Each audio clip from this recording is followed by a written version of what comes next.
Bem-vindo a STP-TV, a sua nova televisão, disponível em www.youtube.com/canal STP-TV. Na emissão de hoje, falamos de cidadania e direitos cívicos com o advogado e ativista civil Demir Sampa, guineense, e com o advogado Lucas Lima, mestre e ativista civil são tomense. Mais à frente, vou receber em estúdio o Dr. Patrício Trovoada, ex-primeiro-ministro de São Tomé e Príncipe, e junto analisaremos a atualidade. Segue uma reportagem sobre o tema. Todos os seres humanos nascem livres e iguais em dignidade e em direitos. Os direitos cívicos consistem nas proteções e privilégios a que todo e qualquer cidadão deve ter direito e acesso por lei. Estes mesmos direitos, ao contrário dos direitos humanos, são estabelecidos pelas nações. Diáspora é um substantivo feminino com origem no termo grego diaspora, que significa dispersão de povos, que pode ocorrer devido a motivos políticos ou religiosos. Certo é que com uma dispersão tão grande da população por todo o globo, falar de direitos cívicos é sem dúvida relevante. Coisas como o direito ao voto, que é um direito básico, devem estar ao alcance de todos aqueles que, mesmo longe do seu país, têm direito a ser interventivos e a participar nas políticas sociais, económicas e culturais.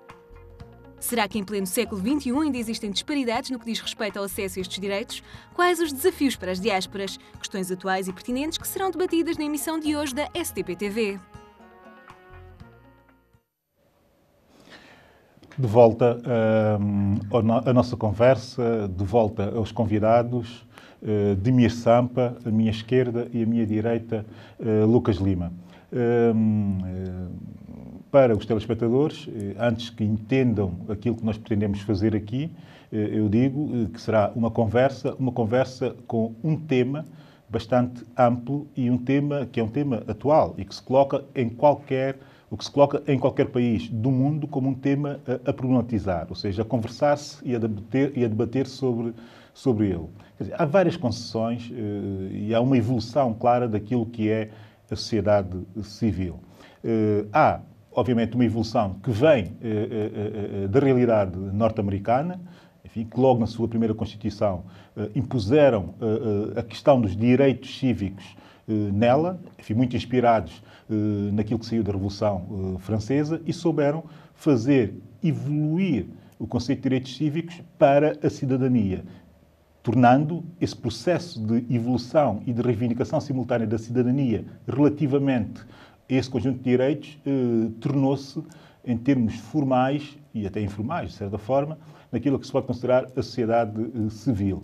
Essa foi a evolução americana, uma evolução formal que vem da Constituição para o cidadão.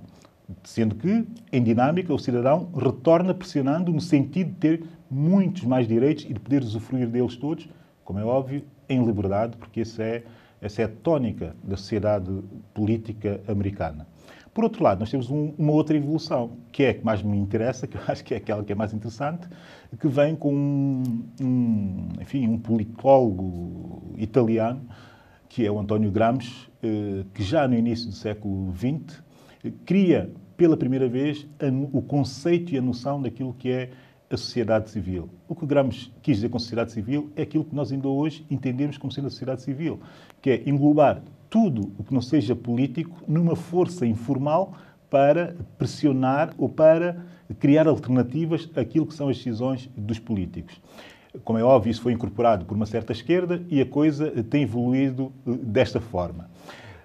Agora vamos falar de coisas mais concretas e eu passaria primeiro a palavra ao Demir Sampa, enfim, um amigo, uma pessoa com quem eu tive a oportunidade de partilhar alguns momentos complicados da história da Guiné-Bissau. A pessoa que é responsável por eu, pela primeira vez na minha vida, ter ido a uma manifestação de rua, não é? Foi em finais de abril, em Lisboa, quando reagimos ao golpe de Estado de 2012, abril de 2012, na Guiné-Bissau, o golpe de Estado militar. Mal o Demir entrou em contato comigo no sentido de fazer-se qualquer coisa, disponibilizei-me a tratar ou a tentar ajudar naquilo que fosse possível e também a sair à rua e filo com muito gosto. Demir, o que é que nos tens a dizer sobre o tema de uma forma geral? Bom, muito obrigado, Abílio. Obrigado pelo convite para estar presente nesta conversa, na STP-TV. Efetivamente, o que tenho a dizer é aproveitar a deixa que me deu, no sentido de dizer que efetivamente, a questão da cidadania está presente no nosso dia a dia. Como referiu e bem, participou nessa marcha contra o golpe de Estado e, efetivamente, essa ação trata-se de uma ação da cidadania. Uma ação da cidadania em prol dos valores que nós prezamos, em prol da nossa sociedade, em prol do Estado de Direito Democrático. E qualquer cidadão, é nessa medida também que devemos encarar as coisas, qualquer cidadão pode o ser em qualquer parte do mundo relativamente a qualquer assunto de outros países ou do seu próprio país. O Abílio, e muito bem, cá está um exemplo muito claro de que um cidadão santomense, perante uma situação na Guiné-Bissau, perante o fechamento da nossa sociedade, perante um ato de violência, de quebra da realidade constitucional, participou e bem na defesa dos valores democráticos, na defesa da liberdade, na defesa da expressão e na defesa dos valores como o voto, que é muito caro em termos da cidadania. O Demir já deixou aqui algumas nuances daquilo que será a evolução do nosso debate. O Lucas é um caso curioso porque é recentemente mestre em Direito, cuja tese de mestrado eu tive a oportunidade de ler antecipadamente e colaborar em muito poucos detalhes. Eu devo dizer que é uma tese que também tem muito a ver com aquilo que nós estamos aqui a debater.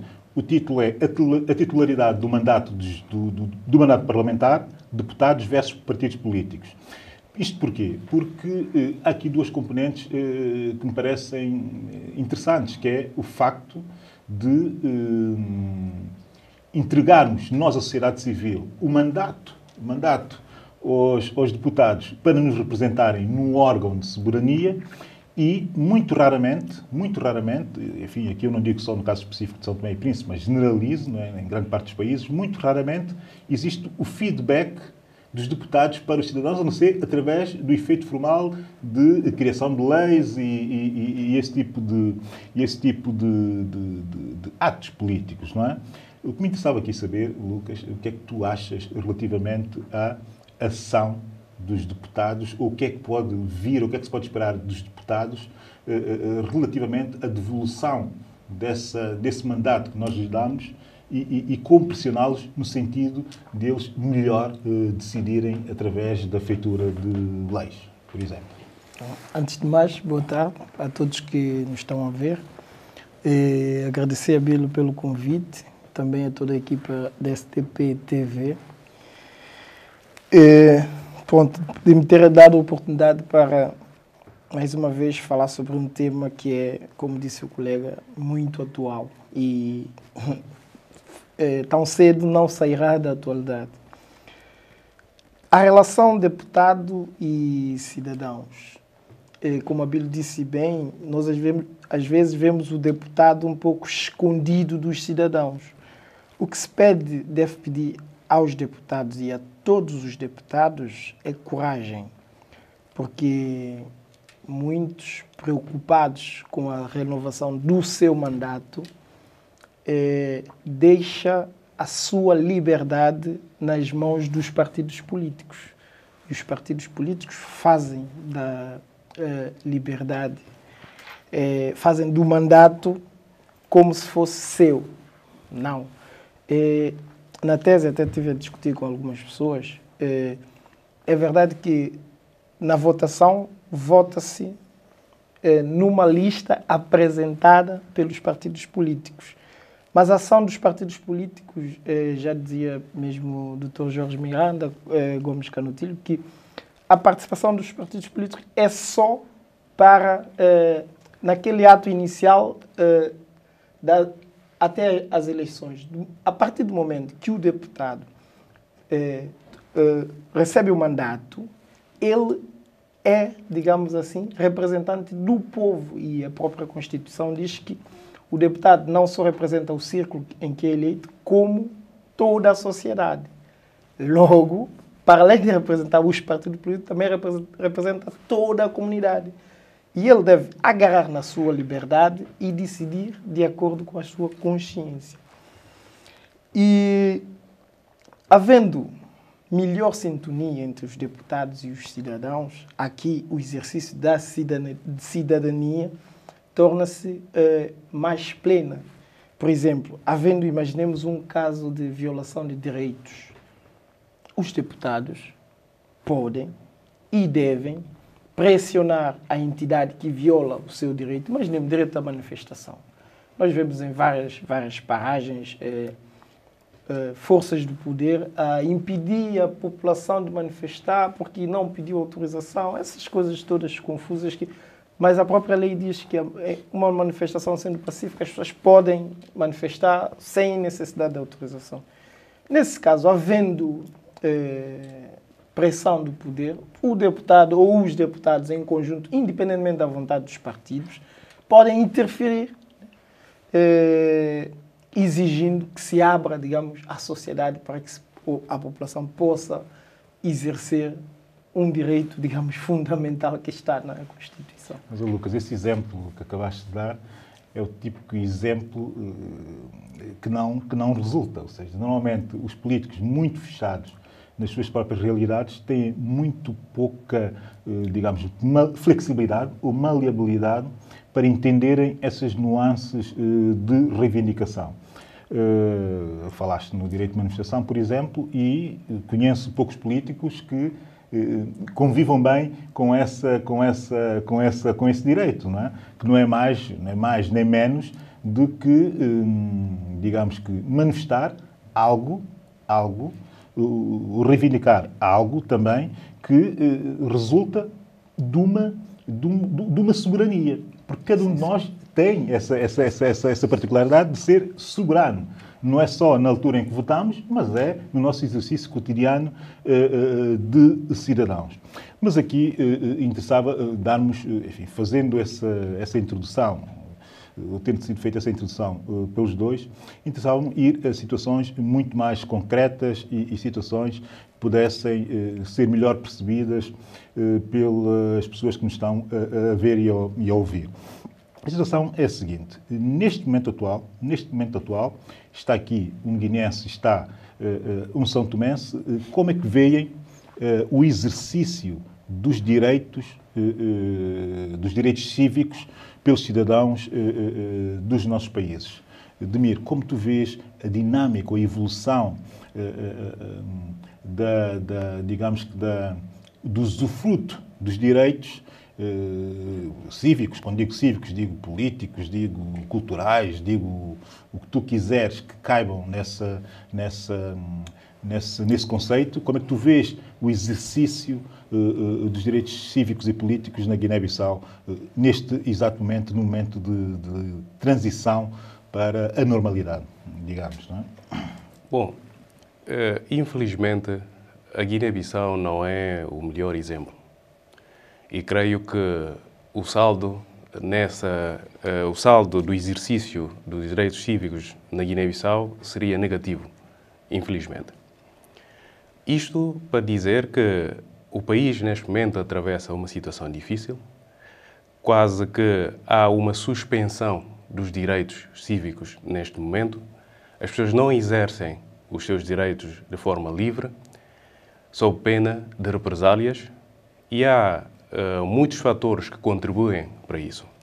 Não devemos esquecer que o país, neste momento, está numa fase de transição, com o regime de transição que resulta do golpe de Estado, e, nesse sentido, todos os direitos dos cidadãos de manifestação, de livre expressão, têm sido postos em causa neste período de transição.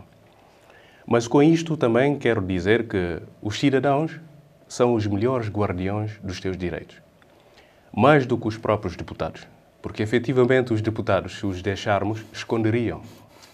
E os deputados, se fossem deixados livres, o melhor era permanecer quietos e calados e ir recebendo os seus direitos, os seus salários até a altura do voto.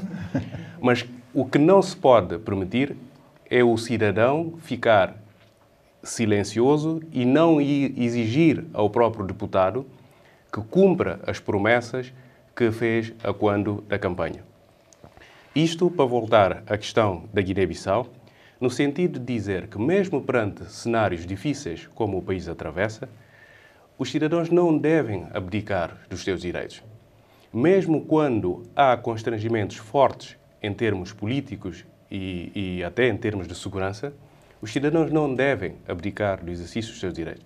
Porque é nessa dinâmica é que o país vai atingir um maior patamar em termos de realização dos seus direitos, que a própria realização da democracia vai ganhar um maior desenvolvimento e, por isso, concluo dizendo que, na Guiné-Bissau, apesar de todos os constrangimentos, os cidadãos guineenses, assim como os cidadãos de outros países, não devem ser condicionados e não devem deixar-se condicionar perante a situação no exercício dos seus direitos. Porque, lá está, os direitos são concedidos por lei, não só resultam da legislação interna, como também de tratados internacionais.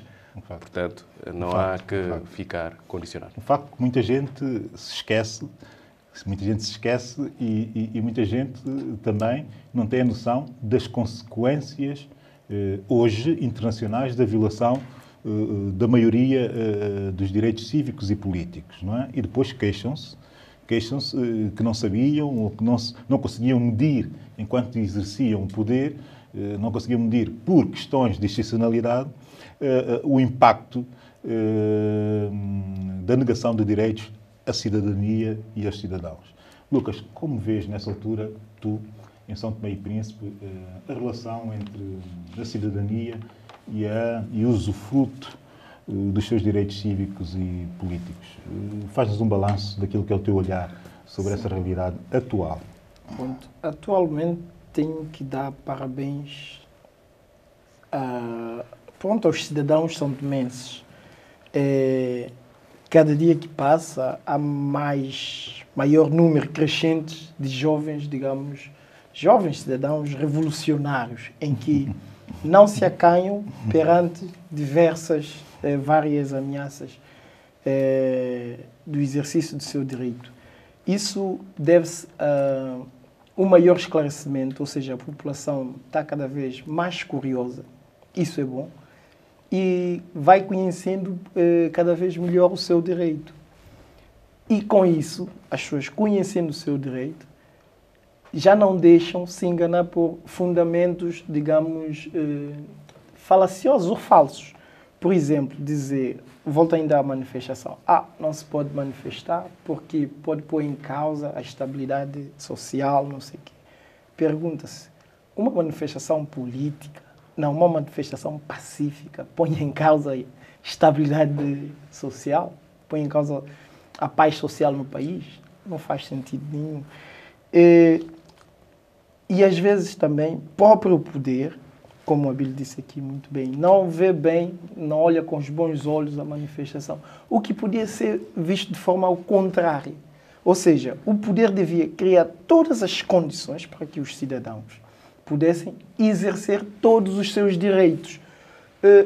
Numa sociedade onde o debate é aberto, onde o direito de contraditório, onde as pessoas podem opinar livremente, nesta sociedade evolui-se muito intelectualmente e economicamente. Porque eu poderia ter uma ideia brilhante, mas o outro poderá ter a outra ideia muito mais brilhante que a minha. Ajuntando uma ideia brilhante e outra muito mais brilhante, teremos uma ideia brilhantíssima. Ou seja, podemos nos abrir para ouvir a opinião dos outros. E acho que não é crime nenhum contradizer alguém, não é crime nenhum entrar em desacordo. Ou seja, o debate deve ser as armas devem ser sempre a força da palavra e não a força do físico, porque hoje com o desenvolvimento não faz sentido mais certas atitudes. Depois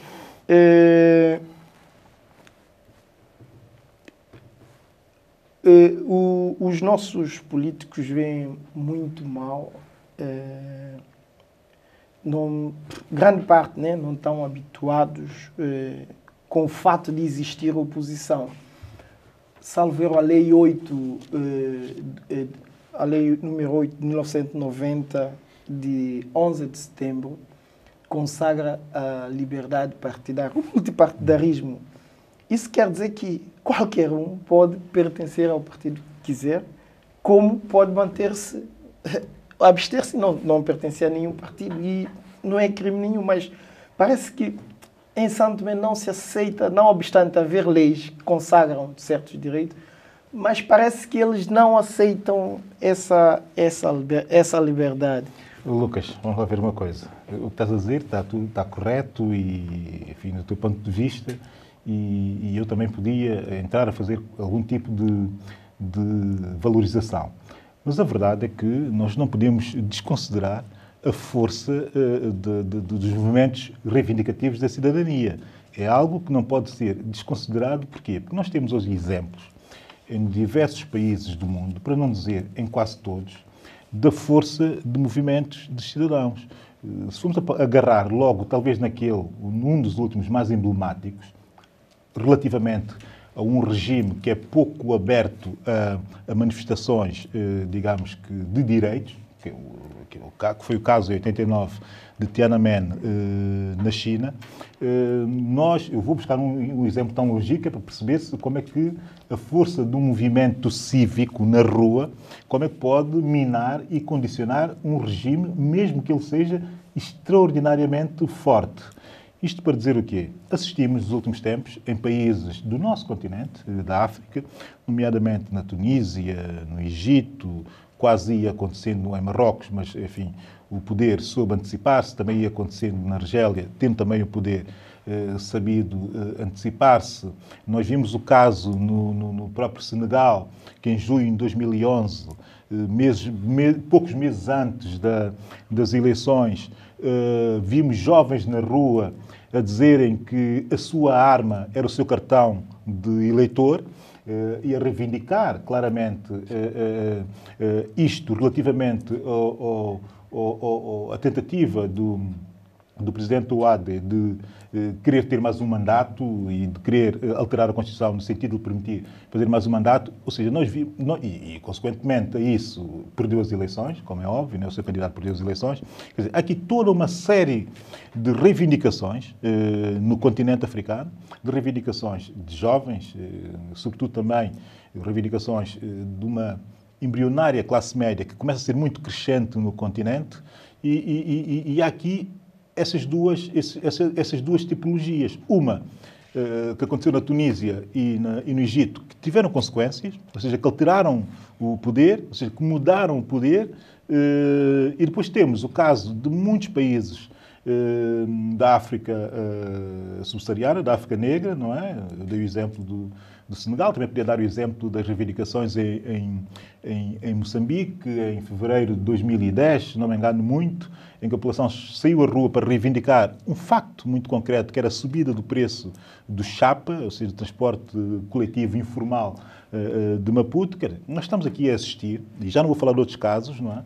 Estamos aqui a assistir a uma série de manifestações da sociedade civil a reivindicar mais e mais e mais direitos.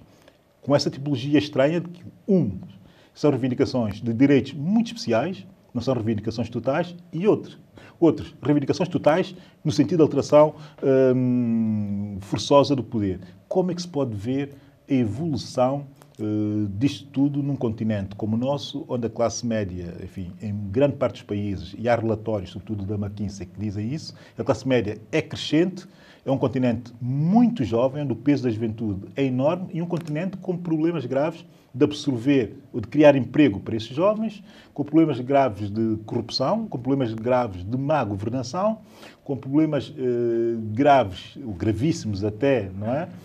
De combate à pobreza. Ademir, como é que tu vês essa mistura de situação, como é que vês a evolução disto tudo no nosso continente? Bom, antes de avançar sobre a questão da evolução, queria antes ver a questão numa perspectiva histórica. Efetivamente, por regra, o poder resiste bastante à mudança. Um poder instalado, por norma, resiste. Porque são situações... exato. De modo que nós temos exemplos nos nossos próprios países, em que, sem uma ação por parte dos indivíduos, por parte dos sujeitos desses Estados, sem uma ação consciente, uma ação organizada, não há mudança. Eu posso voltar um bocadinho atrás e vermos a questão até das nossas independências. A independência resulta de uma consciência de que a situação que nós tínhamos na altura não corresponde aos nossos desejos e aquilo que nós esperamos como indivíduos desses Estados. Nesse sentido, houve organizações, houve pessoas que se organizaram no sentido de buscar uma melhor situação, se possamos assim dizer. Isto para dizer que, normalmente, está na mão dos cidadãos procurar a alteração das situações, porque o próprio poder, por natureza, resiste. E isso para dizer, para aproveitar o slogan do atual presidente dos Estados Unidos, que dizia que nós podemos. Efetivamente, nós podemos. E só uma consciência profunda desta realidade é que faz com que haja mudanças nas sociedades. Indo concretamente à situação das nossas sociedades, eu creio que o que aconteceu no Egito, ou o que aconteceu no Senegal, por exemplo, é bem demonstrativo dessa tomada de consciência da ação e do poder que reside na ação dos cidadãos. Mas, infelizmente, falo no caso da Guiné-Bissau, não creio que essa consciência esteja assim tão presente.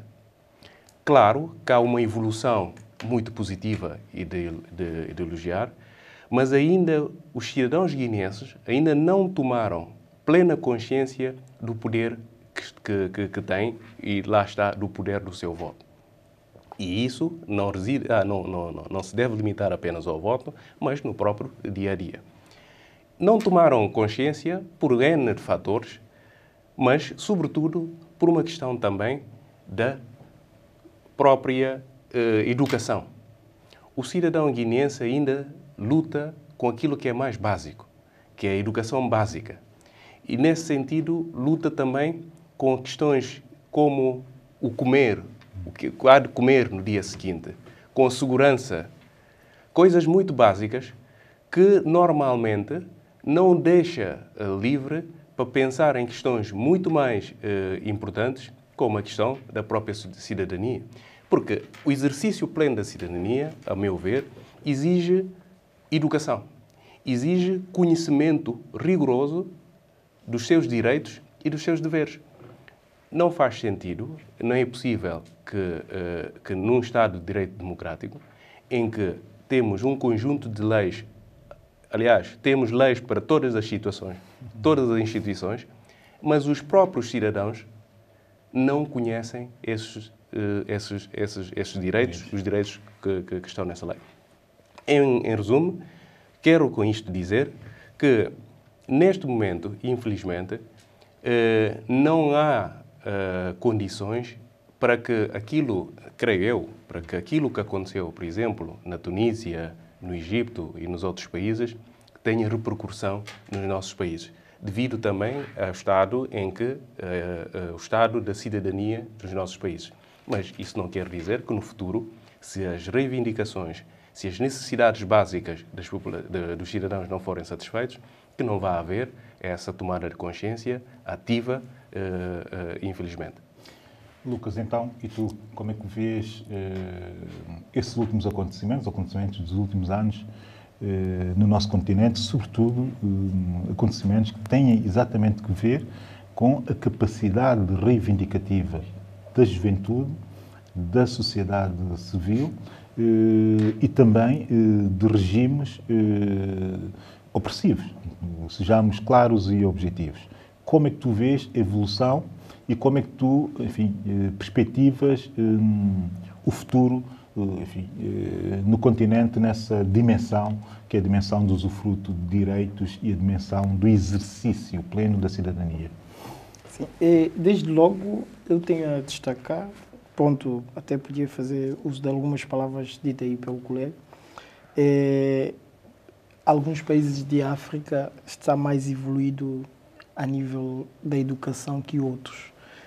E se tivermos a olhar, basicamente são nesses países onde a educação está mais evoluída que a população facilmente tenha consciência de que tenha consciência de que os seus é necessário o exercício dos direitos, independentemente da vontade do poder. E com isso tivemos a oportunidade de assistir algumas revoluções que alteraram, em alguns países alteraram mesmo o poder, fez cair, por exemplo, alguns ditadores. Outra coisa também, o conhecimento do direito do cidadão, às vezes exige-se que o próprio cidadão vá à procura dele.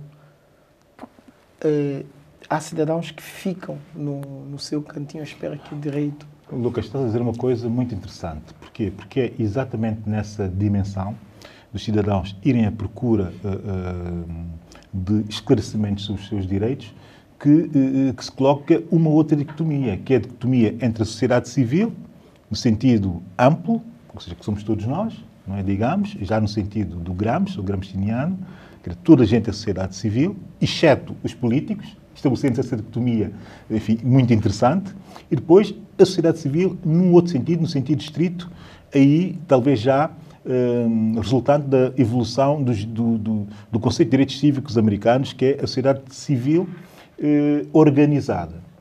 Acontece que eu, antes de tomar notas para esse programa, estive a ler um relatório, relatório sobre a sociedade civil, mas muito focado na questão da sociedade civil organizada e reflexiva, ou seja, muito focado na questão daquilo que os anglo-saxónicos chamam think tanks, não é? Que é a sociedade civil que reflete e que tem a ambição de condicionar diretamente o poder através de propostas políticas alternativas àquelas que normalmente o poder oferece ao país e também no sentido de fazer reflexões estratégicas sobre o país. Acontece que, nesse relatório, São Tomé e Príncipe não tinha nenhum think tank. E a Guiné-Bissau tinha um único think tank, que está, nesta altura, inclusive, desarticulado. Tinha como se tivesse zero. Portanto, nós somos os únicos dois países da lusofonia sem polos de reflexão, de influência direta nas decisões a tomar pelos poderes e sem ter um polo de reflexão, de perspectiva, de visão futura e estratégica para os países. Isto complica muito também a reflexão da sociedade civil, digamos que organizada. O que é que achas de mim? Bom, eu vou responder de uma forma muito básica. Efetivamente, o pensamento e a reflexão é adversa à fome. A reflexão é adversa à instabilidade.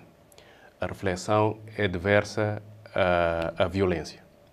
E é exatamente isso que acontece na Guiné-Bissau. Não quer dizer que é a violência dos últimos anos, neste momento, mas é a violência que se tem registrado no país ao longo dos últimos 10, 15 anos.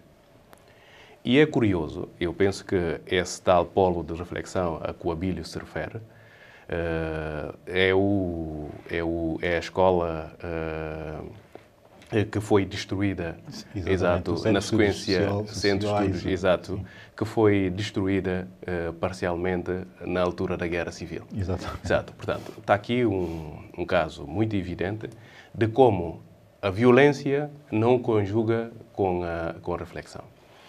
E creio que também nós não podemos sair da violência se não procurarmos fazer um esforço de reflexão sobre as próprias causas da violência.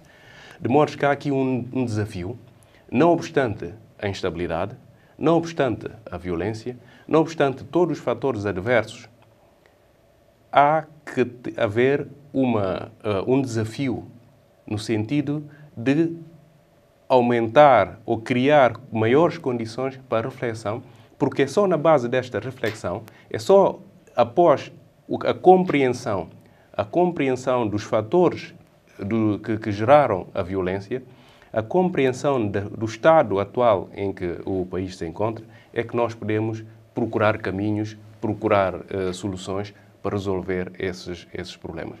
De modo que... no fundo, procurar futuros, não é? Procurar vias de resolução. Para terminar, Lucas, o que é que tu tens a dizer sobre a ausência de polos de reflexão institucionais, ou seja, daquilo que vulgarmente os ingleses e os americanos chamam think tanks, em São Tomé e Príncipe? O que é que obstaculiza que essa parte da organização civil, porque é que isto não acontece no nosso país? Para isso eu uso o pensamento de um professor meu, Danilson Cotô, que ele expressou num livro, o título é Santo Tomé em Cidade. Ele diz que em Santo Tomé a sociedade civil está estruturada de uma forma em que o político domina tudo. O religioso tenta, ocupar algum espaço, mas é como se não existisse. Há na nossa sociedade a consciência de termos uma sociedade civil organizada, mas grande parte dos líderes associativos têm dificuldade, eu digo mesmo medo, de enfrentar os políticos. Então, preferem, às vezes, fazer o jogo dos políticos, agarram na sociedade civil, há uma sociedade civil, está registrada, existe, faz algumas atividades, mas dificilmente é aquele choque, confronto direto. E o Dr. Danilson Couture dizia que numa sociedade assim, confrontar de vez em quando certos políticos pode consubstanciar-se num suicídio. Pronto. Mas ele tem toda a razão, mas só que hoje as coisas tendem a mudar-se.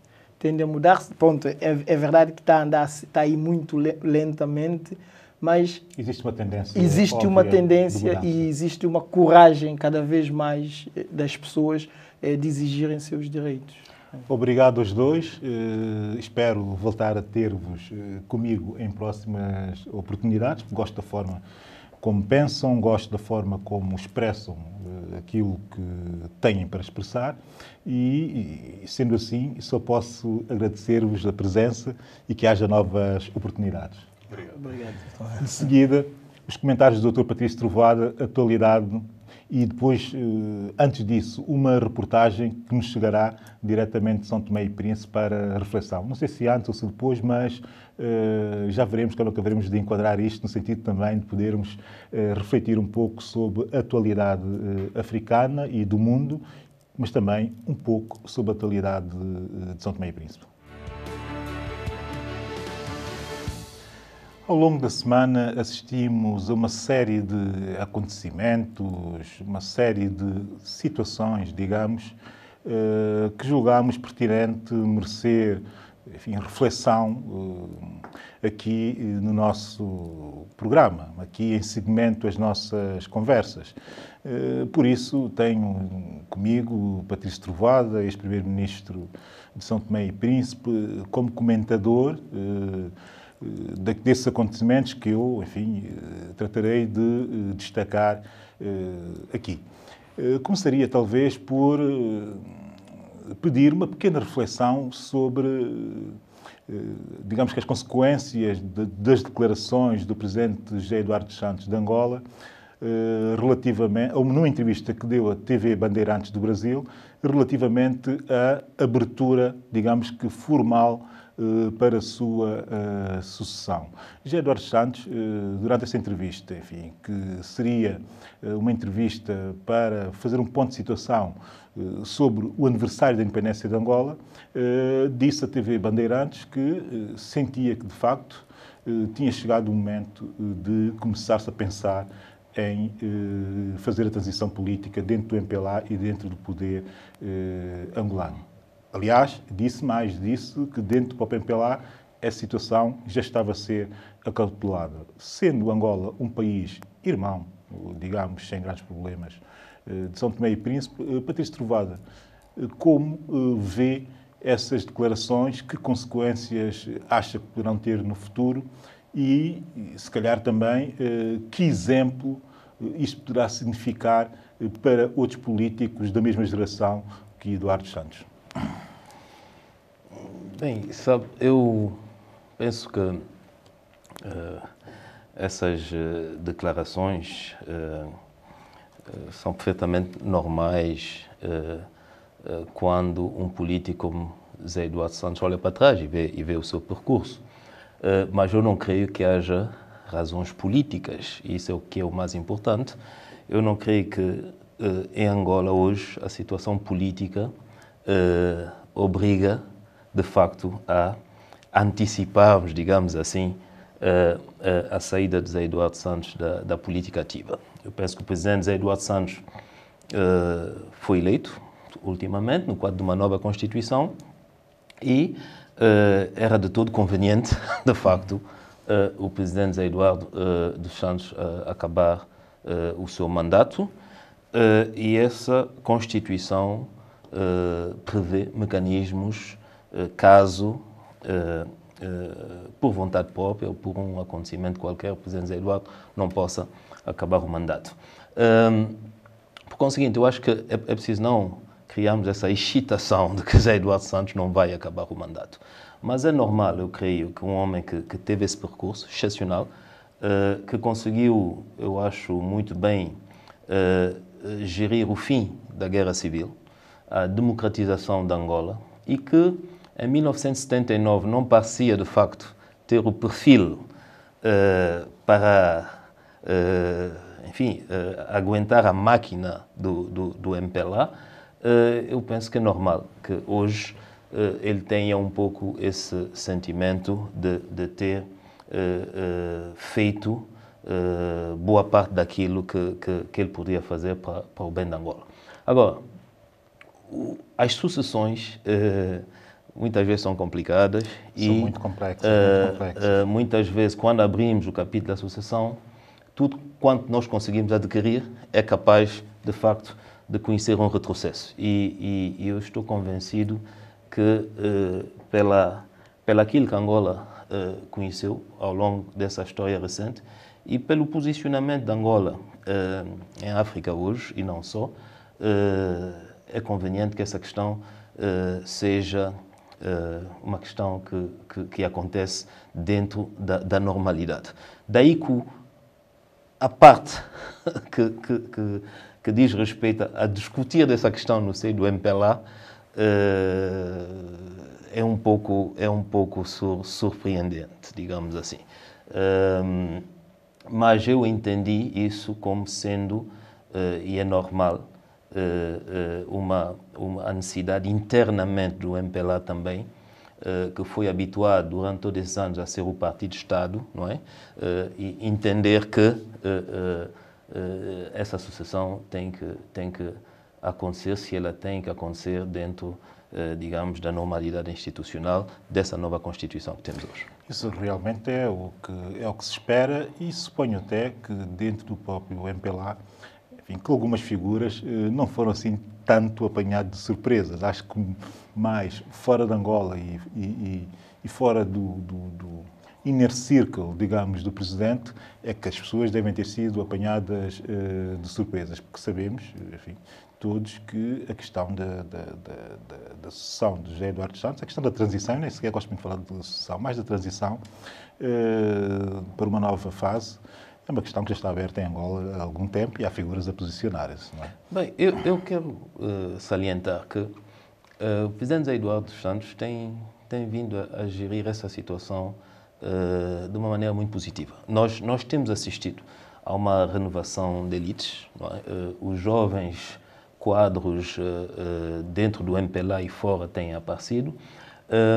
A sociedade civil angolana tem também conhecido um grande desenvolvimento. Grupos econômicos mais bem estruturados, digamos assim, têm aparecido com o apoio do Estado. Isso temos que reconhecer também.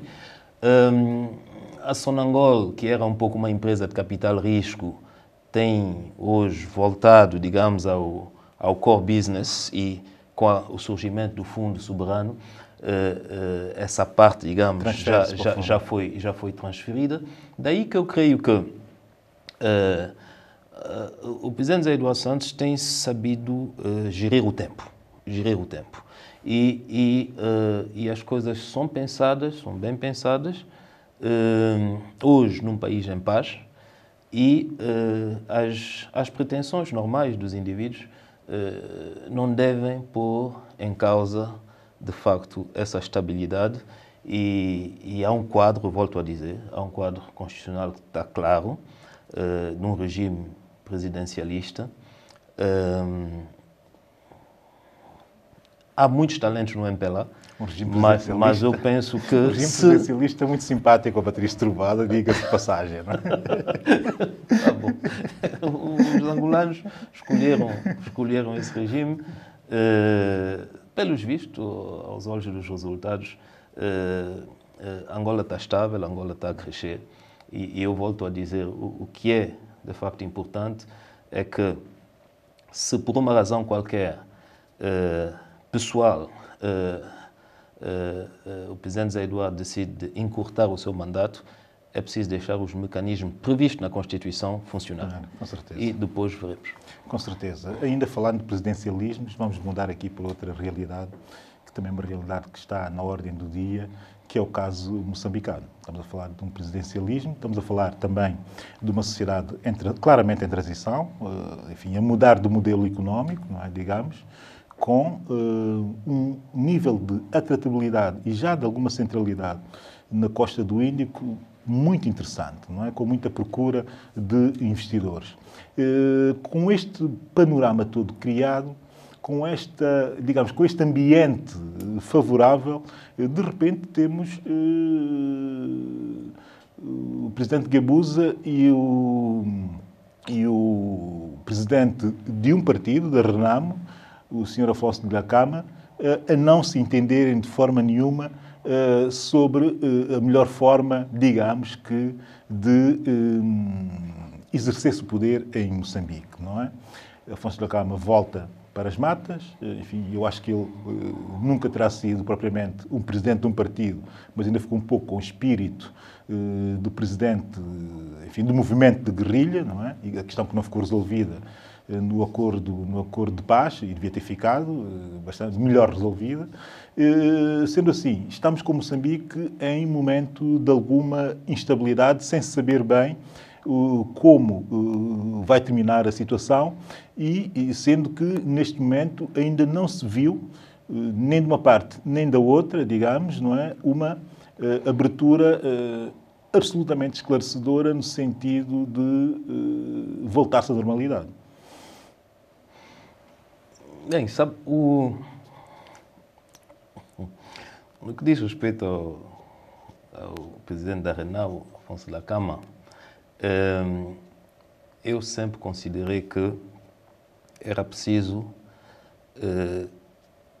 tratar o Dhlakama por aquilo que ele é e que ele representa. E desde o tempo do Apartheid, a Renamo e o seu presidente, mais do que representarem uma vontade legítima expressa pelas populações, foram sempre um elemento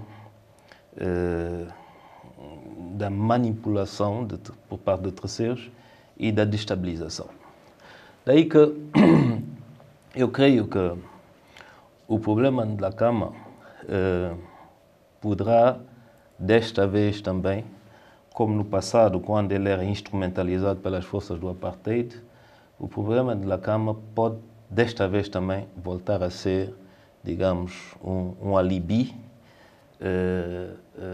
na mão de outros interesses. E temos que ter muito cuidado com isso. Eu penso que o presidente Gabuza é o presidente de Moçambique, da Frelimo e de todos os moçambicanos. E ele exerce a sua autoridade sobre todo o território nacional. E eu creio que logo no início ele deveria ter, de facto, feito tudo para, quando o Dhlakama foi para a mata, para, eu diria, neutralizar logo a partir esse problema. E hoje nós temos, de facto, uma situação muito mais complexa. Muito mais complexa, e nós temos vozes no seio da Frelimo bastante críticas em relação à própria liderança do presidente Gabuza. E aí é que reside, de facto, o perigo. Aí é que reside o perigo. Eu creio que, do ponto de vista puramente militar, a Renamo hoje não tem capacidade de abrir de novo uma guerra. Mas agora, que o problema da Renamo, as divergências no seio da Frelimo, as eleições do dia 20 de novembro, que isso tudo, de facto, cria aí um terreno fértil para a destabilização e para o bloqueio do funcionamento regular das instituições, sim. Aliás, estamos a ver alguns resultados disso, com essa questão dos raptos, que, enfim, que agora, pelo menos, durante a última semana, parou ou amainou um pouco. Mas a verdade é que fica-se com a sensação de que o Estado não está a existir e que é possível qualquer gangster, é isso que esses raptadores ou raptores que são gangsters, poder, sobretudo nas zonas urbanas, fazer exatamente aquilo que lhes apetece fazer, porque o Estado está sim, mas alguns deles até pertencem a forças militares e paramilitares. Por isso é grave. Agora, qual é o resultado disso tudo? Qual é a causa e qual é o efeito? E talvez a causa e o efeito são as mesmas coisas. Quer dizer, o Moçambique tem agora uma oportunidade. Moçambique teve, depois dos acordos de Roma, muita ajuda internacional para recuperar da guerra civil, com resultados controversos, não é? Mas agora, com as novas descobertas e o potencial que existe, nomeadamente a nível mineiro, com o Zimbábue a regressar, digamos, aos mercados e à normalidade internacional, Moçambique, de facto, tem uma grande oportunidade e está a desperdiçá-la. Isso é que é importante. Eu acho que o mal já está feito. De facto, hoje, Moçambique regressou à zona dos países de alto risco e eu só espero, de facto, que o presidente Gabuza, que é presidente e que tem a maior das responsabilidades, retoma a iniciativa de paz. Antes de irmos para uma pequena reportagem que temos sobre São Tomé e Príncipe, eu gostaria que fizesse aqui um pouco, ou seja, um resumo daquilo que poderá vir a ser uma cimeira que o presidente Hollande da França, enfim, propôs aos africanos para os próximos dias, não é? O interessante da cimeira é que, do meu ponto de vista e do que eu vou lendo na diversa comunicação social francesa, é que ninguém percebe muito bem para quê essa cimeira nesta altura, mas percebe-se também, desde já, que o presidente Hollande não convocou todos os líderes africanos. Há alguns que ele já deixou assim um critério mais ou menos sugerido, aqueles que têm problemas com o TPI, que não estarão presentes nessa cimeira. Para que essa cimeira? Já agora, no Liberação, uma série de pessoas não entendiam bem qual era a dinâmica do momento, não é? Não sei se foi um lapsus língua, mas o meu amigo Abil disse convocou. Bom, e eu acho que, de facto, esse tipo de cimeiras é um formato que já não devia existir. Por uma razão por duas. Bom, uma que irá perceber claramente uma cimeira França-África, quando temos União Europeia, bom, não faz sentido. Por outra razão, se é uma cimeira sobre as questões de segurança internacional, nós sabemos que também isso é uma questão global. Nós sabemos que a França, como qualquer país tomado individualmente a nível do Norte, Inglaterra, França, enfim, Estados Unidos, sozinhos não têm hoje a capacidade de intervenção. Nós vimos que têm que partilhar os recursos de transporte, inteligência, etc. Por conseguinte, ir falar da segurança entre a França e os países africanos não faz sentido. Deve ser a França que deve ter se emocionado com a ação no Mali e na Costa do Marfim. Emocionaram-se e agora pensam que...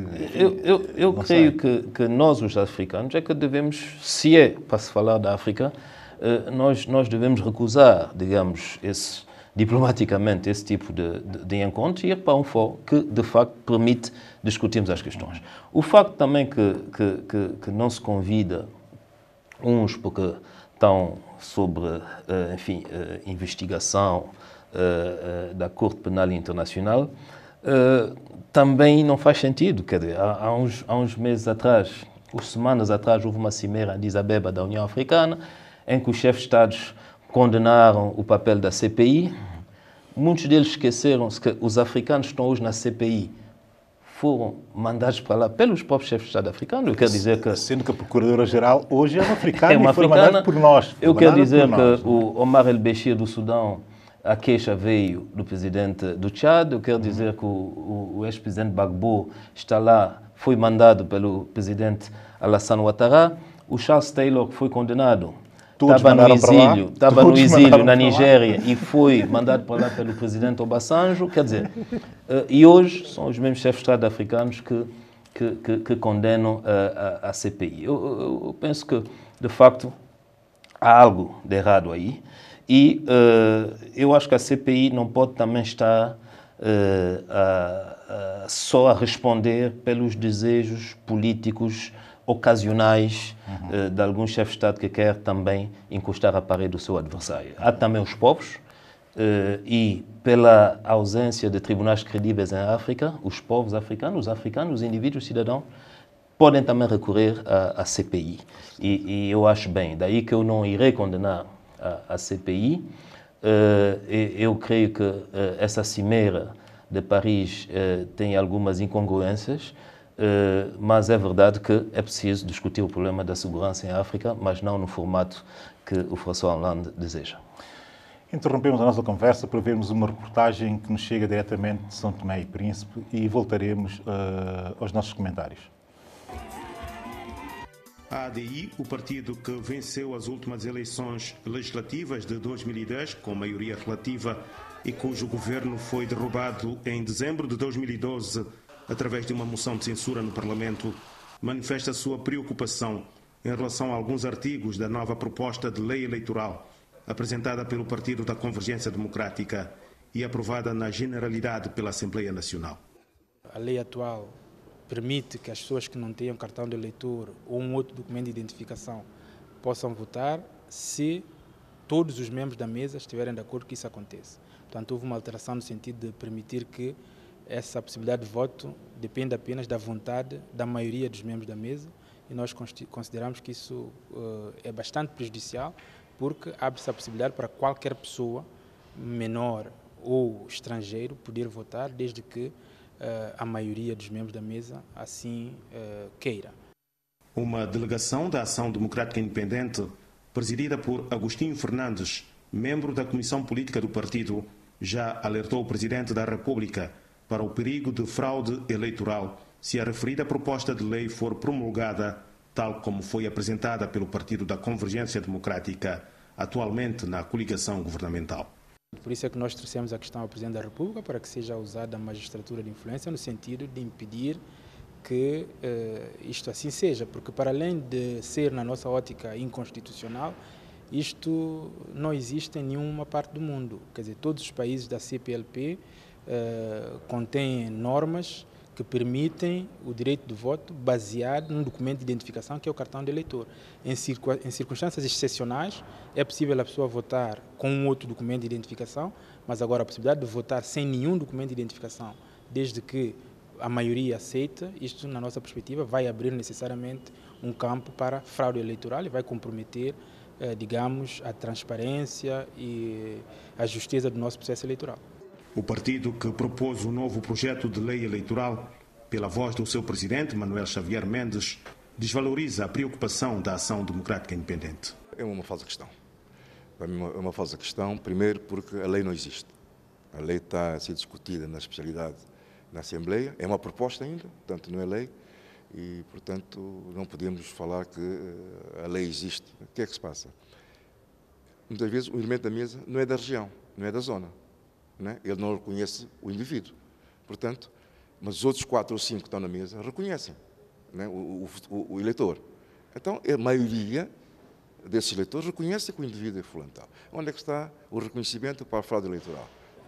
As próximas eleições legislativas, autárquicas e regionais deverão realizar-se no mais tardar até julho de 2014.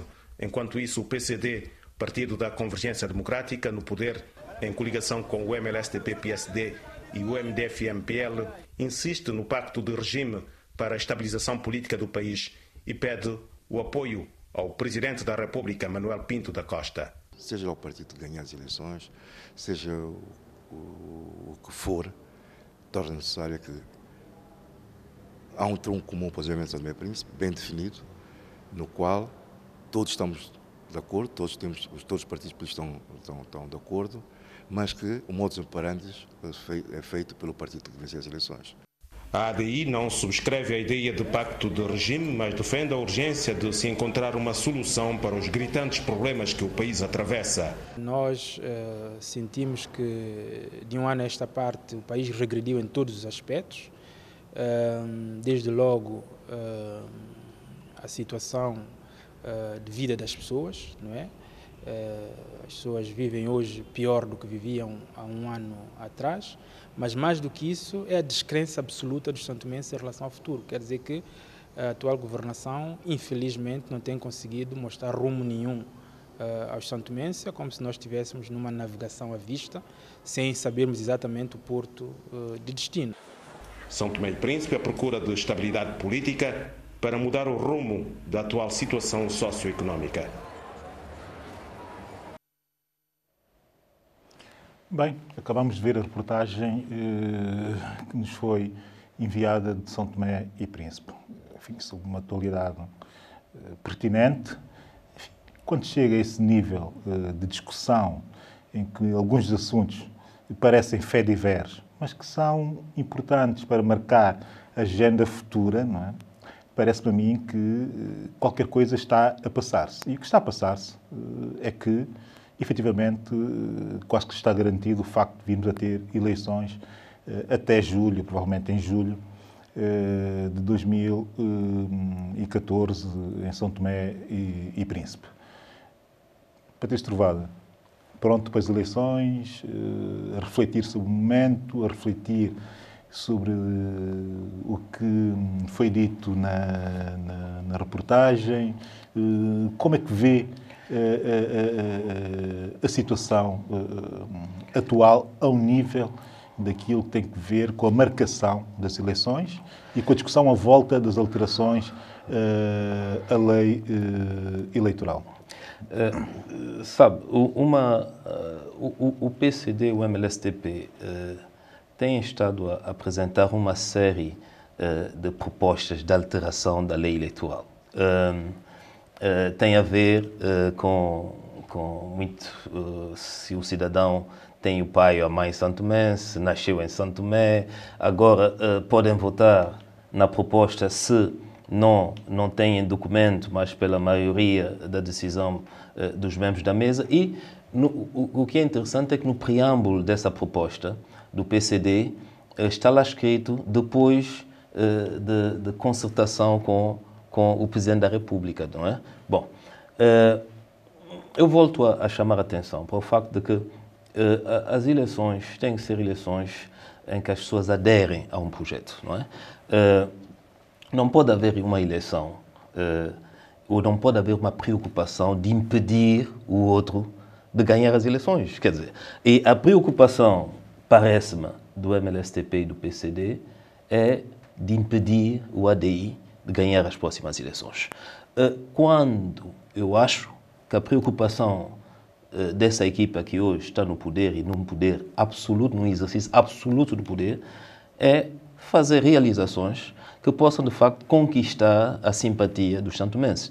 E essa falta de focos, digamos assim, tem levado à situação que nós assistimos, que é um país que está a regredir, que é uma série de leis de última da hora que aparecem, enfim, não só anticonstitucional, mas sobretudo anticlima político, de facto, democrático, não é?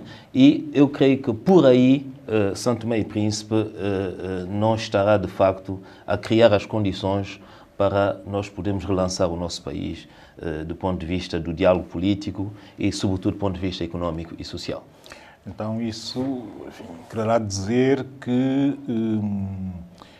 o debate dessas alterações está a ser seguido, enfim, por todos, não é? Enfim, desta vez houve a preocupação em abrir o debate da sociedade civil. Também há pressões da sociedade civil no sentido do debate ser o máximo de aberto possível. Eu refiro-me ao debate da alteração da lei eleitoral, como é óbvio, não é? No sentido de favorecer uma mais fácil participação da sociedade civil e da cidadania. Eu achei curioso que ainda não se está a discutir bem, porque ainda é muito duvidosa essa questão, se a diáspora poderá ou não eleger os deputados ou os seus deputados para a Assembleia Nacional. Há aqui uma coisa também que me deixa algumas dúvidas, é saber, porque eu vi uma proposta da ADI que não chegou a dar entrada para tramitação na Assembleia Nacional, mas é saber se existe, de facto, um compromisso da ADI relativamente ao voto da diáspora nas legislativas. Não é? Nós, sabe, mais uma vez eu volto à questão da boa-fé. De facto, eu creio que o problema mais importante em termos de alteração poderia ter sido essa questão de permitir a diáspora de votar. Até porque é uma questão também defendida pelo Presidente Pinto da Costa, não é? Sim, mas é a questão da boa-fé em política. Quer dizer, se esse problema ficou de novo na gaveta, não é? Daí que eu creio que volto a dizer, nós vamos assistir, como essa questão do pacto do regime, etc., vamos assistir a uma série de propostas de última da hora, circunstanciais, não é? Que visam simplesmente a tranquilizar o MLSTP e o PCD, que eles tenham uma hipótese, de facto, de permanecerem no poder. Eu considero que isso tudo não terá resultado.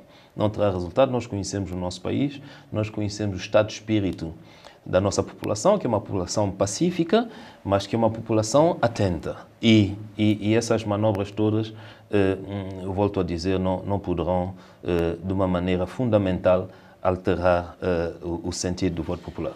A verdade é que isto é uma democracia, e em democracia isto tudo é permitido. Isto é permitido, essas enfim, formas de jogar o jogo democrático. São formas, enfim, que a Constituição permite e é o jogo dos partidos na sua vertente mais dura e forte. O que me agrada é que a discussão está a ser feita, a discussão está a ser feita, os partidos estão a apresentar propostas e sobretudo, a sociedade civil está, de alguma forma, a entender o que se está a passar.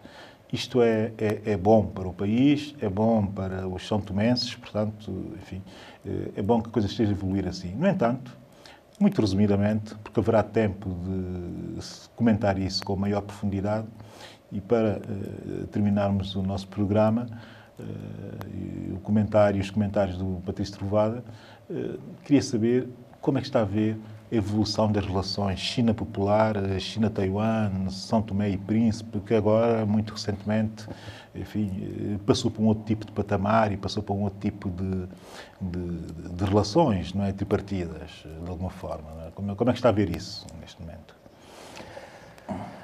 Esse governo nos habituou a algumas formas de atuação em termos de política externa ou de relacionamento, digamos, com terceiros que não me surpreende aquilo que está a acontecer. Eu acho que aqui existe um forcing por parte do governo atual que provavelmente estará a incomodar quer a República Popular de China, quer a República de China-Taiwan. Como assim?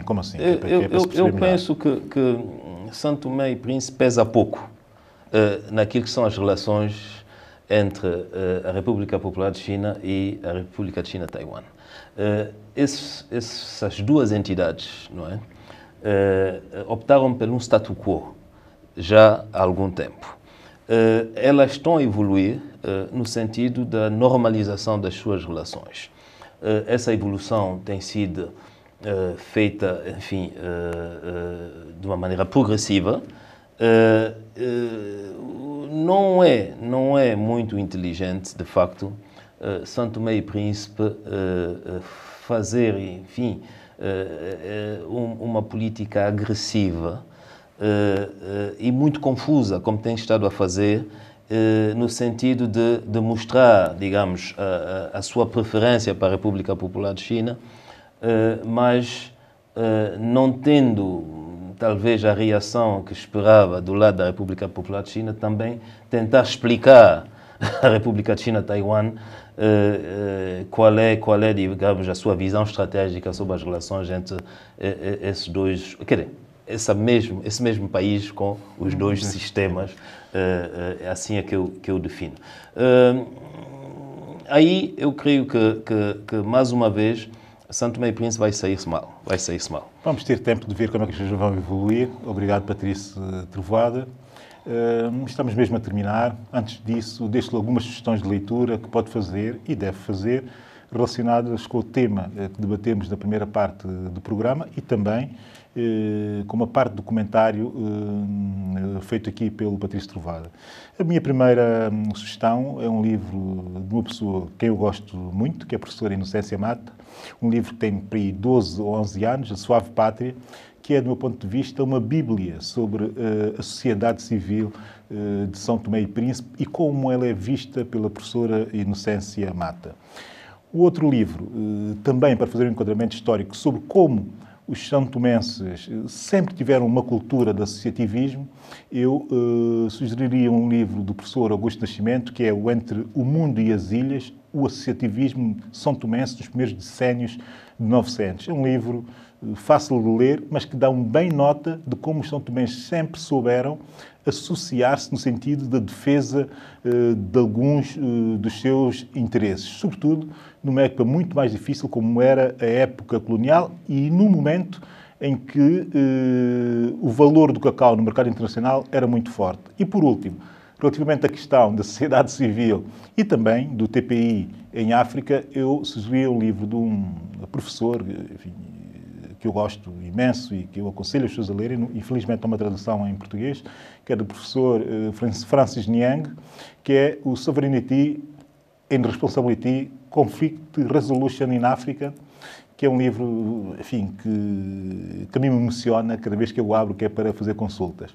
Posto isso, obrigado, agradeço terem acompanhado a emissão.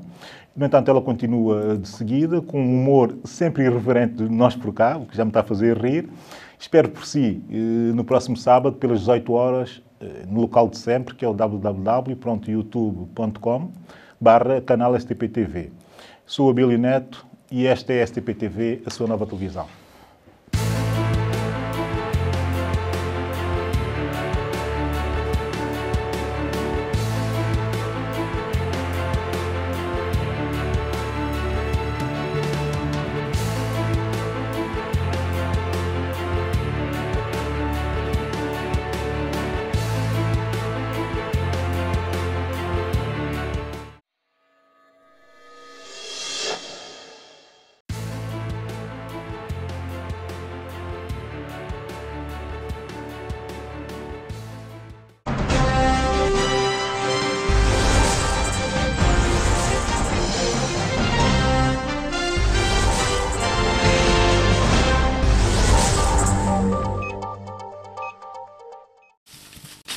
Do capim também, que qual? Epa, vamos ver se ninguém trabalha essa coisa rápido, ninguém defender pão hoje. Vamos estar complicado aqui na música, tá grosso pra porra! O Totó é rígido, pá! Epa, mas olha uma coisa, epa. Um gajo tem que mesmo estar aqui nesse capim a capinar abaixo. O que é que não é para fazer? Não, a gente tem que estar capinar esse capim rígido. Pá, não é outro negócio que não é para fazer. A única coisa que você não é para fazer agora é acabar isso, vamos para ver se... O nosso também é lixado, pá. Poder fazer outra coisa. Epa, aqui está para o mercado, rapaz. Vender mercado? É. Capaz, você é maluco? O que é que você quer vender no mercado? Vende chinelo, rapaz. Chinelo no tempo chuva? Quem tá comprando seu chinelo no tempo chuva, rapaz? Você é doido? E depois o mercado tá cheio, bastante pessoas a vender. Polícia correndo atrás de pessoas. Eu? Não, tô pensando com a melhor meio capim. Tentaram também, pá. Eba, e que tal se não fosse para sapateiro? Sapateiro? Sapato estraga bastante agora na Santo Tomé. Você é doido? Doido como? Quem tá comprando e cozer sapato mais é? Sapato que tá um fardo. Ninguém não tá cozer desse sapato mais? Você fica lá peneta. Nenhum sapato se coze. Porra. Eba! Ha! Agora tá. Que? Agora tá. Ora, rapaz, que estamos embora para Roça tirar vinho. Roça e travinho? Claro, infalível. Aqui é que você enganou pior. Por quê? Sabe por quê? A pessoa tá cortando madeira, parece que tá enganando, tá pensando que a palmeira também faz tábua, não sei. Tá cortando a palmeira fora, hein? Outro vendeiro estudou estratégia, liga a mangueira lá em cima, bule 25 litros fica aqui embaixo. Enche bule 25 aqui embaixo. Você vai para ir meter palmeira desse gajo? Você morreu. Você acaba de puxar o seu pé, largar cair. Você sabe que tá falando assim para fazer vendeiro, sabe por quê? Porque engaste tira 5 litros de vinho, engaste para vender 10. Che, como? Che, claro, pondo água e farinha. Che, não faz essa coisa não, che. Você está a estragar o vinho também? Você também não tá aqui, tá contando dia que não, pode dar che, só, che. Porra, vamos capinar. Porra, também, não tem culpa. Todo mundo que fala você também tá cortar só, é complicado. Eba, agora sim, isso aqui é infalível. Isso aqui é infalível. Você vai topar. E se um gajo mora para mar é grande, quer ir pescar. Mar, rapaz, olha uma coisa. Homem é que está a insistir com o mar. Porque Deus fez terra para homem, mar para peixe. Mar é para peixe, meu irmão.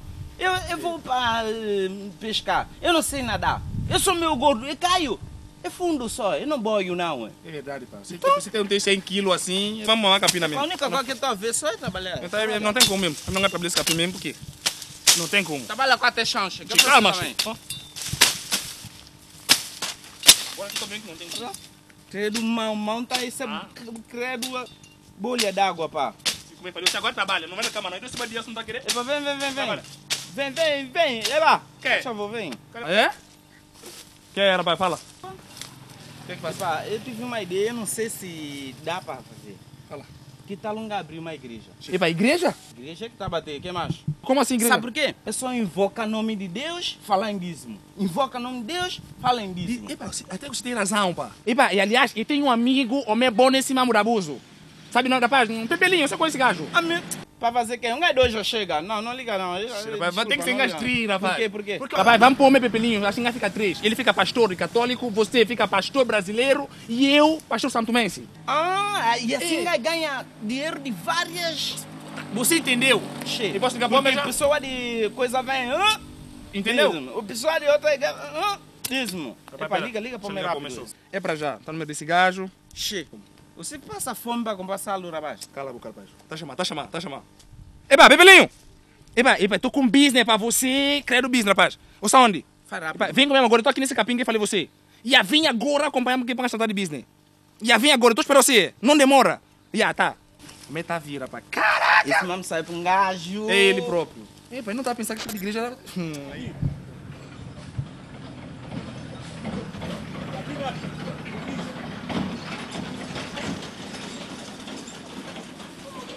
Capim assim, é pá. Onde é que não tem para dar para cortar nesse capim também, pá? Mas tá aqui. Tá aqui. Eba! Por que tá com esse capim assim? Eba, como? É buscar o que nós tá fazendo. Que tal, pô? Lançamento de vez. É? Não vai... Epa, joga a enxada fora. O que você tá fazendo? Epa, não vai dar para rico já ou quê? Como assim? Business. Conta-me business. Abrir uma igreja. Igreja? Justamente. Epa, e tem um sazupião lá em casa, pá. Que? Rapaz, quer matar um gajo, pá. Você é doido, rapaz. Não, ele é bom. Esse livro tem uma coisa grande. Não fala esse livro, São Cipriano não, rapaz. Nós queremos saber o quê? Biblinha. Uma bibilinha assim... Biblinha. Uma biblinha. Biblinha, só não tem biblinha. 3 bíblias lá em casa. Bíblia pequeno, capa azul, tá vendo? É bonito, pequenino, geniquioso, tá vendo? Exatamente. Nós queremos ter uma biblinha para nós fazer mambo bem. E, aliás, sabe como é? Você vai ser pastor católico. Ele é pastor brasileiro. E eu vou ser pastor santomense. E eu sou bom nessa também, por católico, não, porque já fui alcoólico, tá vendo? Justamente, você não é missionário quase a ser padre. Tipo quase Você foi alcoólico? Eu fui alcoólico. Ele mesmo, rapaz. Epa, então é o seguinte, vamos distribuir tarefa. E nem fala muita coisa não, Fala de Deus e dízimo. Invocar dízimo. Mas dízimo. Mas só, dízimo dízimo só. Invocar de Deus assim, flash, só dízimo. Tem que contribuir, ué. Tem que pôr. Baba, isso mesmo. E depois, nós queremos fazer mesmo assim. Um trabalho de segunda até sexta-feira só. Porque fim de semana é para nós comer água só. E não sei que bater o nome, não tem o nome. Nome segredo. Não, depois nós fazemos essa coisa. Entendi. Vamos fazer aqui, Vamos fazer mesmo papel para fazer convite. Para eu tenho um amigo que é especial fazer esse convite. Um vai para lá justamente agora fazer esse convite para nós distribuir. Vamos lá já. lá. Deixa eu fazer machira para cá. Se você quer levar machira, pode levar. Vamos embora.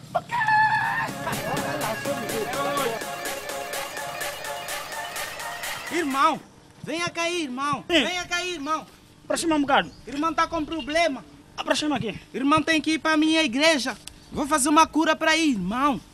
Olha, irmão terá cura divina. Irmão vai estar salvo, vai estar com certo e livrado de todos os problemas, irmão. Irmão vai aí. Na realidade, eu preciso de conhecer a luz do Senhor. Sim, sim, irmão. Mas a igreja fica onde? A igreja é mesmo aí na Água Porca. O nome da igreja é a Fé Cudeço Passabaiá. Ah. Irmão, entendeu? Sim, entendi. Toma aí. Irmão, vai. O culto é às 18 horas, irmão. Passa por lá, por favor, irmão. Tá bom, não tem Tá problema. bom, irmão. Obrigado. Que Deus te acompanhe, irmão. Até mais tarde.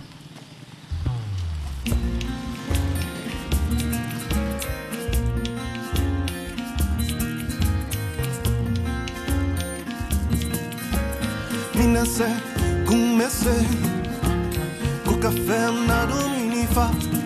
Minasé, comecei, oh, café na Dominifa.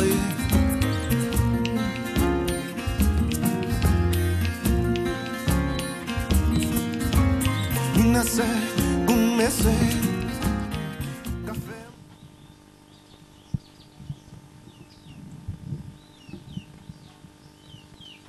Em nome do Pai, do Filho e do Espírito Santo. Amém. Oremos.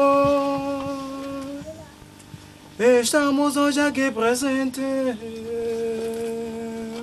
para celebrar esta Santa Missão.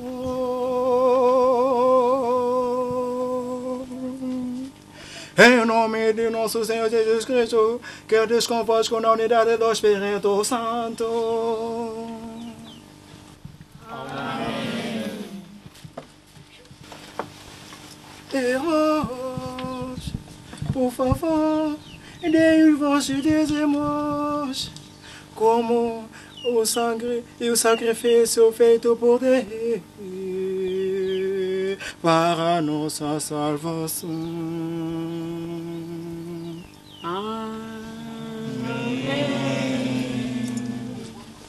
Por favor, bote os dízimos no cesto. Assim é que entra a salvação.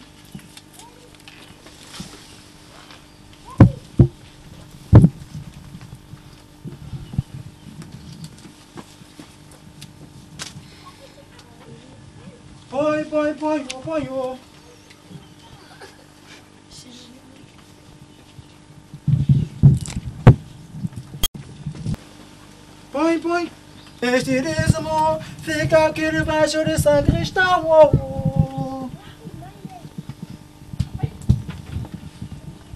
Vamos continuar nossa Santa Missa. Eu tenho um problema, seu padre. Eu vejo que você está com um problema muito grave. Pode ver? No fim da missa, a senhora já não vai para casa. Fica aqui até alta hora para nos conversarmos dos assuntos. Tá bem, seu Quem padre. sabe se você vai conversar problema para mim. Sim, seu padre. E o Senhor vai iluminar os seus caminhos. Sim, seu padre. Dou por encerrado a cerimônia, em nome do Pai, e do Filho e do Espírito Santo, e de paz, que o Senhor vos acompanhe. Amém.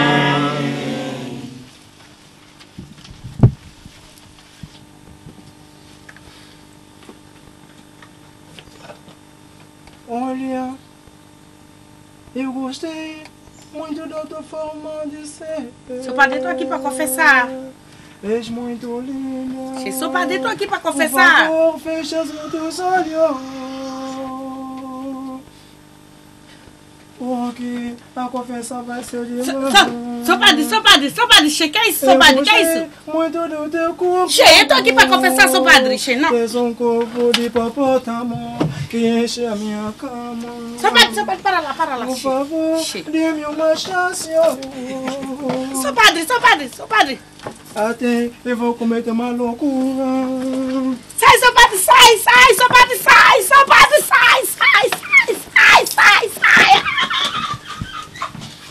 Que não ficava com essa senhora. Não é gorda, pá. Boa, pá. Tá bem pintada, bem prendada. Quanto de jebula agora. Aleluia, irmãos. Aleluia. Aleluia, irmãos. Aleluia. Ok, estamos aqui hoje para falarmos sobre salvação de Jesus Cristo. Querem ouvir ou não, irmão? Queremos. O Jesus Cristo salvou. Ele morreu na cruz para nos salvar. Isso quer dizer que ele também salvou, porque o que ele veio ao mundo para fazer chegou a ser feito. É morrer para nos salvar. Estão ouvindo? Por isso, nós todos também temos que fazer o sacrifício, hein? Como ele também morreu para nos salvar, temos também que fazer o sacrifício. O nosso sacrifício cá na terra, vocês sabem o quê? É o dízimo. Temos que dar o dízimo à casa do Senhor. Vocês estão a entender? Neste momento, vocês vão botar aí tudo o que tem. Quem não tem, tem que trabalhar para adquirir. Quem também tem, não está pô. O diabo vai andar atrás dele para sempre. Dê dízimo. A casa do Senhor, dê dízimo. Pode também pôr cheque. Cheque com cobertura, por favor. Não engane a casa do Senhor. Muito bem, irmãos. Agora, neste momento, vamos todos fechar os olhos para orarmos em língua, tá bem? Vamos. Fechar os olhos. Massa balabale. Massa balabale. Macalabalá. Macalabalá. Macalabalá. Macalabalá. Macalabalá. Macalabalá. Fecha os olhos. Macalabalá. Macalabalá. Macalabalá. Macambalala. Macambalala. Macambalala. Macambalala. Macambalala. Macambalale. Macambalale. Macambalale. Macambalala. Muito bem, irmãos. Muito bem, irmãos. Podem abrir os olhos. Quem não pôs, por favor, tem que pôr. Afinal, não vai ter a cura divina. Afinal, não vai ter a cura divina. Neste momento, vamos fazer... A senhora senta, por favor. Vamos fazer a cura divina. Já vi que não ninguém mais tem. O senhor está com problema. Levanta aí. Vamos, todo mundo, rezar em nome do Senhor para salvar este homem do castigo em que ele enfrenta. Vamos.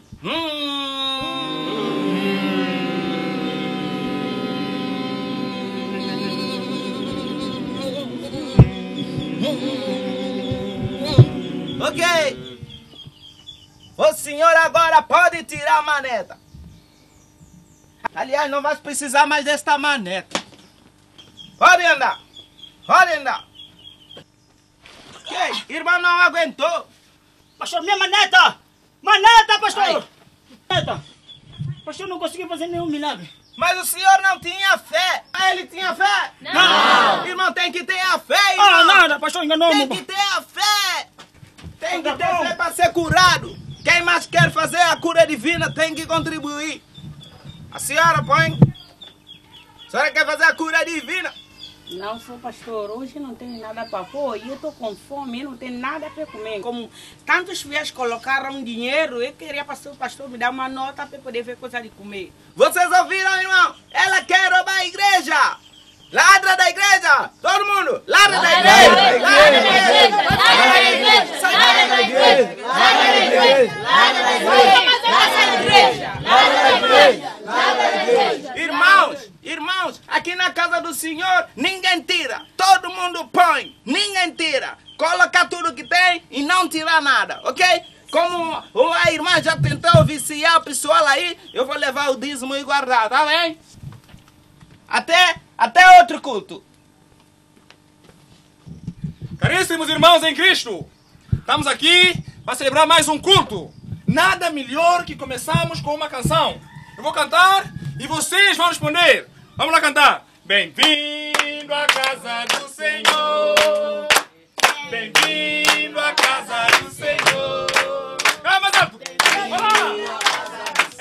Olá, irmã. Como é que irmã veio? Pastor. Irmã veio como, irmã? Eu vim com o meu motorista que me trouxe. Ah, é carro de irmã? Sim, meu. Muito bem. Quem tem carro, senta aqui. Quem tem carro, senta aqui. Olá, vamos cantar. Bem-vindo à casa do Senhor. Silêncio. Olá. Você veio como? Sozinho? Aleijado? Epa, vamos lá fundo, vamos lá. Quem é aleijado, vem à casa do Senhor. Olá, bem-vindo à casa do Senhor.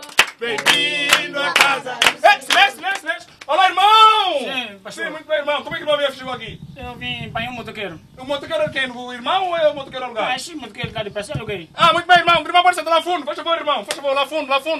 Vamos lá fundo, irmão. Vamos lá cantando. Bem-vindo à casa do Senhor. Bem-vindo à casa do Senhor. Olá, silêncio. Olá, irmão. Muito fina, irmã. Como é que você chegou aqui? Eu vim a pé. Que irmã bonita assim, minha pé. Muito bem. Irmã, pode sentar aqui assim, lá de lá. Faz favor, irmã, vai lá. Vamos cantar. Bem-vindo à casa do Senhor. Bem-vindo à casa do Senhor. Silêncio. Olá, irmão. Como é que machucou aqui? Eu vim de motoqueiro. Motoqueiro? O que era motoqueiro? Do irmão ou o quê? Não, é para um motoqueiro na praça. Ah, na praça? Senta aqui assim, motoqueiro. Senta aqui assim, irmão. Faz favor. Vamos cantando. Bem-vindo à casa do Senhor. Bem-vindo à casa do Senhor. Silêncio.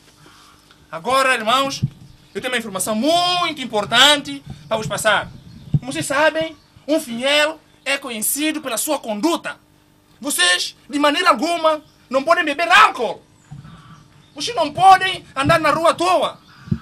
E, aliás, para que tudo isso aconteça, para que nossa igreja prospere, o que tem que acontecer? Nós temos que contribuir. Semear. Semear, muito bem. Falou, irmão, lá frente. Fala, meu irmão. Muito bem. Portanto, nós temos que semear. Portanto, nós temos que dar tudo que nós temos. Cordão de ouro, telemóvel. Quem não tem aqui, vende coisa em casa. Temos que contribuir e Deus dá mais. Portanto, esse aqui é nosso cesto de tributo. Vamos começar com o nosso tributo. Faz favor. Toda a gente, um por um. Muito bem, um por um. Irmã, qualquer coisa, irmã. Irmã, não faz mal. Muito bem, tributo. É isso que eu quero ver, é isso. Dinheiro, nada aqui, isso. Vamos contribuir. Muito bem, não tem? Por favor, irmã. Muito bem. Isso, irmão. Telemóveis. Muito bom. Isso para prosperar. Já acabou? Muito bem. Muito tributo. Bom, irmãos, como irmãos sabem, a igreja é um lugar de culto. Portanto, cantando, orando e vamos meditar. A igreja, não existe igreja sem meditação. Temos que meditar. Portanto, toda a gente de pé. Vamos lá, toda a gente de pé. Toda a gente tem que fechar o olho para o Espírito de Deus entrar em nós. Fechando os olhos. Vamos, fechando os olhos. Toda a gente fechando os olhos e meditando. Vamos lá, comigo. Fechando os olhos.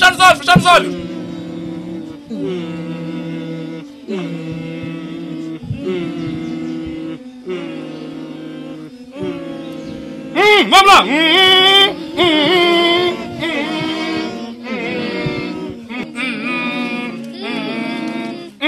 Mais alto, irmão.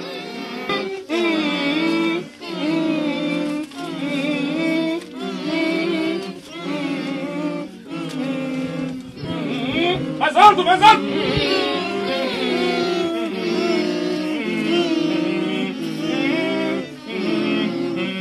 Vamos lá. Muito bem, irmãos. Bom, acabou.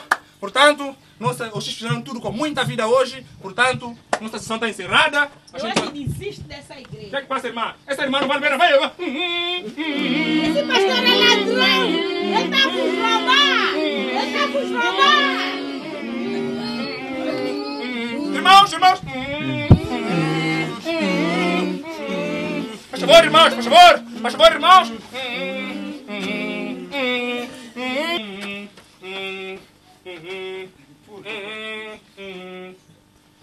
Esta! Pedro e João.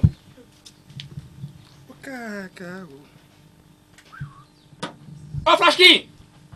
Epa, eu já terminei meu culto. Cacau, massa muito, rapaz. Epa, faz bem cedo, que é pra nós começar. Pra nós fazer mesmo já, não se comer com o bebê. E tu esperou ser, tá bom, vai cedo. Ok, massa muito. Tá, eu sair daqui agora, só quando qualquer filha vem. Não dá. Ah, você já veio? Tá aqui todo mundo aqui.